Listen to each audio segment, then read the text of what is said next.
Respected Rashtrapati Ji,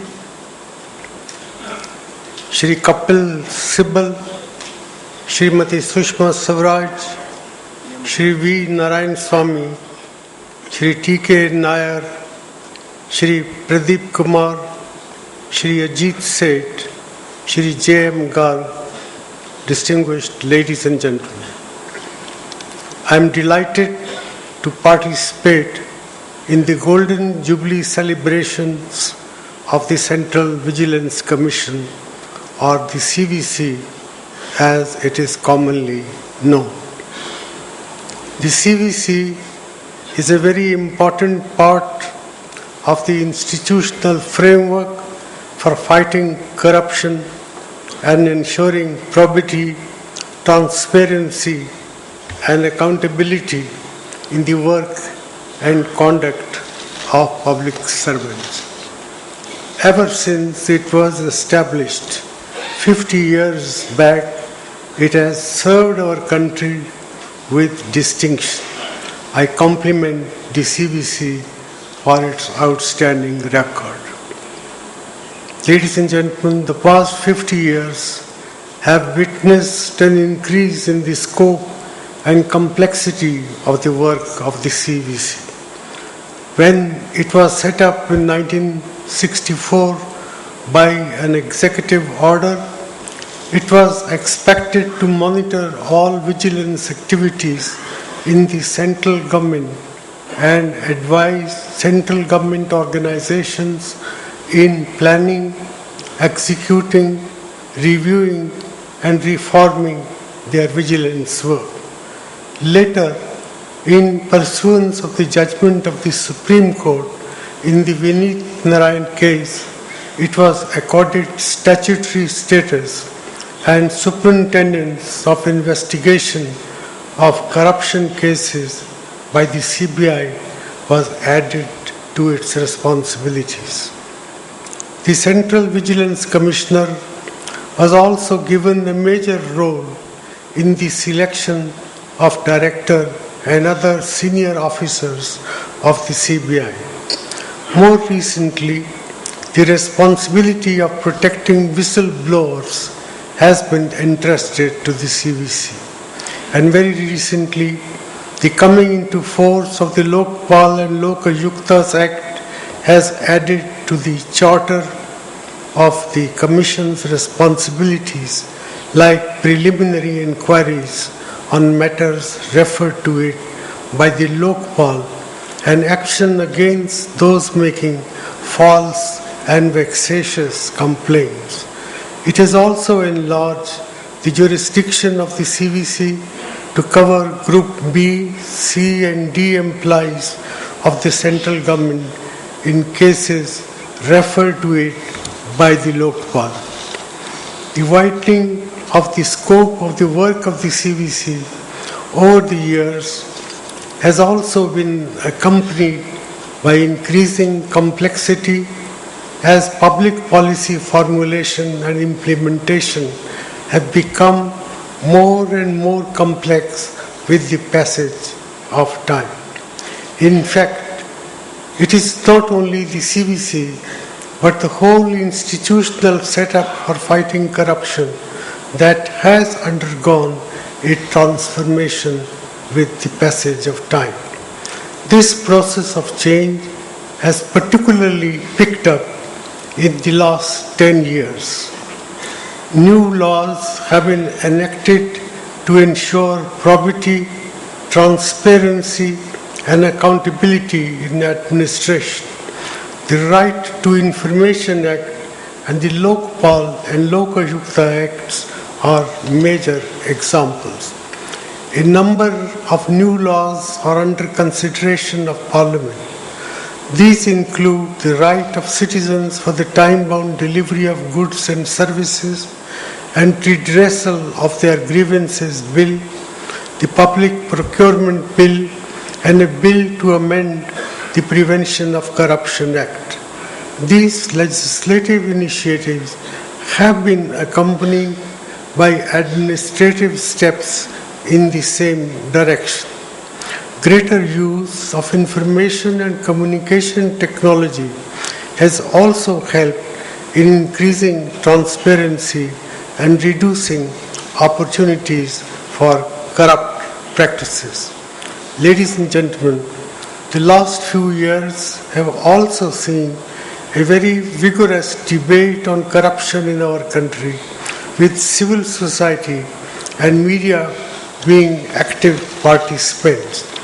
As I have said earlier, I believe this debate has been, on the whole, for the good.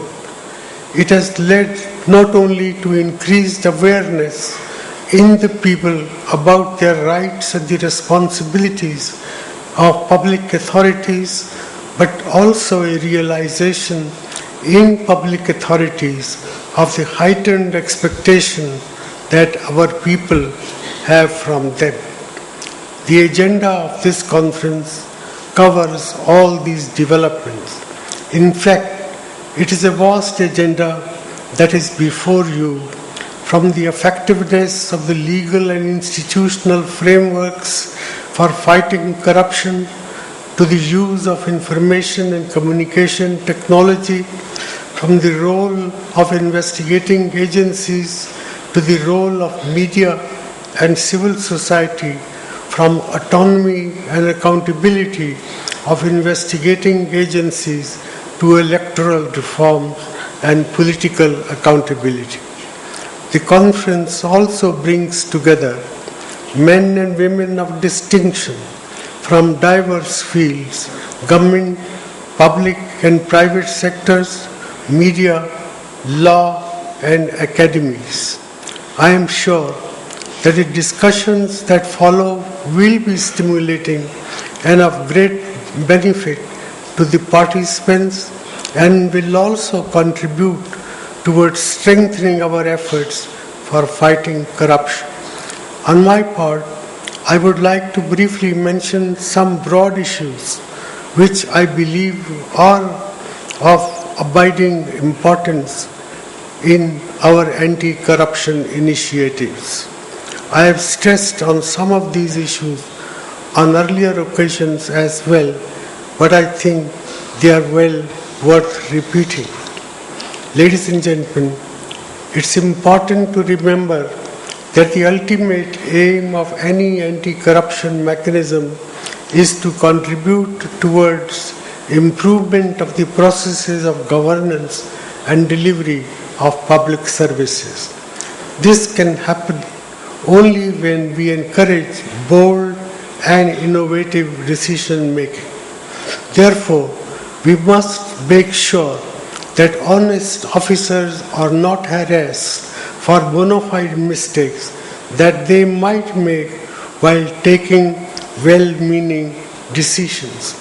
At the time of enactment of the CVC, the then Prime Minister Shri Lal Bahadur Shastri had observed that the Commission was to be a fearless champion of the man of integrity and source of terror to corrupt officers.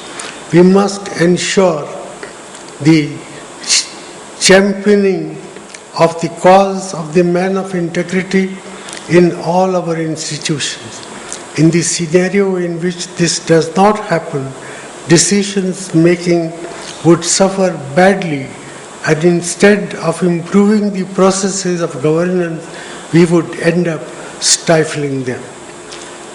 Maintaining this balance necessarily involves a high degree of expertise in analyzing and scrutinizing complex decisions pertaining to policy formulation and implementation.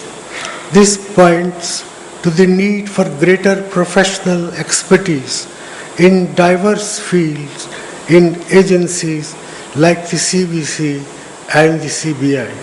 Such agencies would perhaps do well in also inducing officers from expert organizations. Another balance that agencies like the CVC ought to maintain is between the need to be careful and detailed and the need for speed. Matters like disciplinary proceedings and grant of vigilance clearances must be disposed of in time. Excessive delays make such exercises meaningless. There is a need for moderation in the public debate about corruption as well. In the past few years, we have been witnessing a very vigorous public debate in our country on matters relating to corruption, with accusations flying thick and fast. While informed discussion on such matters is certainly desirable, much too often we see a trivialization of complex public policy issues. This is accompanied by unwarranted condemnation of the decision taken and imputation of guilt and malafide on the part of those who took those decisions. I sincerely think there is a need to change this state of affairs. Autonomy of investigating agencies is a subject on which I have spoken earlier as well.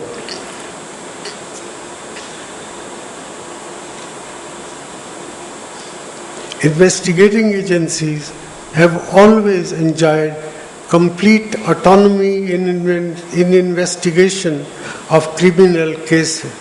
Our government has also been willing to do more to insulate the CBI from extraneous influences.